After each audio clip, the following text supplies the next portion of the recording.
Good evening. Um, David is and was a fantastic friend and brother. I'm honored to be able to share just a few words with you about his life and the impact that it had on my life and the folks around me. I met David in 2003, and it was one of those moments where you knew you'd be friends for forever. And David came to New York to do some work for us at Osborne. And I sit in those trainings as the host, as a person who invited him, as the co-facilitator, but never once felt that I could stand in front of a room and beside David and talk in the way that he did, in such a powerful way, to the audience about his life and about the choices that he made. And his life was always open book. He always put it out there.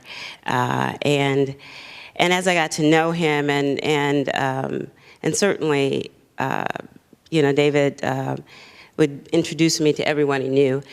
He'd talk about me or he'd talk about someone else, and by the time he introduced you, you would say, well, yeah, he told me about you, and they would say the same to you. So he had this close circle that was wider and becoming more and more wide as time went on. I was supposed to do a 3-day training with David at San Quentin last week. And he and I were both excited about it because it was the first time I was going to do it. And then we're going to do it together. And he had never been inside San Quentin to do this training. He'd been across the world and throughout prisons throughout the country, but never inside San Quentin. And so I was left doing that alone.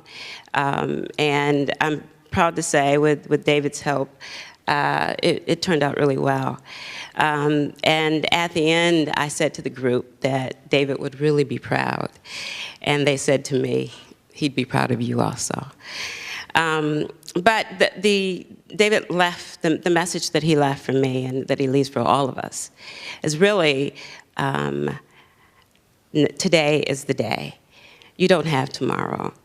He lived each and every day as though it was the last day, at a maddening pace. I wanted him to slow down, but he kept moving at a maddening pace because there was work to be done. There was people's lives to be changed. There were systems to challenge. There were communities to save. And most of all, he left us the legacy of, you have to take care of yourself. I mean, he certainly wouldn't slow down, but he was in therapy. He went to AA. He took care of himself in terms of his demons. And so as we do this work, we have to preserve ourselves and make sure that we'll be around to continue to do the work. And, you know, be the testimony that you want for the community and the folks who are following you. So with that, I promised that I would not cry today. As a matter of fact, I didn't plan on staying. I didn't know that I was on the program. But I promised I wouldn't cry today. So I promised that I wouldn't cry because, you know, I can't cry because he died. I really have to smile because I knew him. So thank you.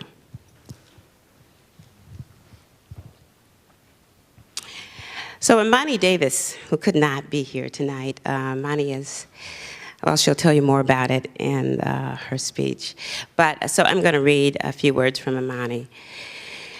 I can't be there because the little girl in my belly is not cooperating. She makes me very sad. It makes me very sad that Uncle David won't be able to greet her arrival in the flesh. But it makes me happy to know that she will be entering the world that is better because of him. David saved me twice. Once when I moved out to the East Bay, and again when I moved to North Carolina.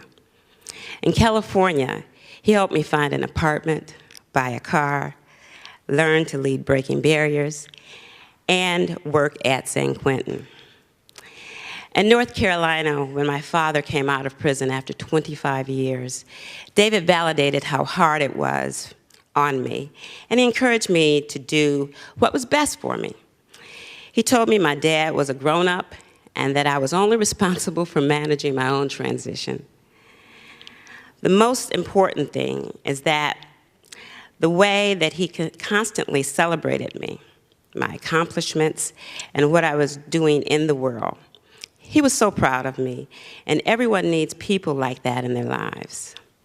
Love, respect, and concern.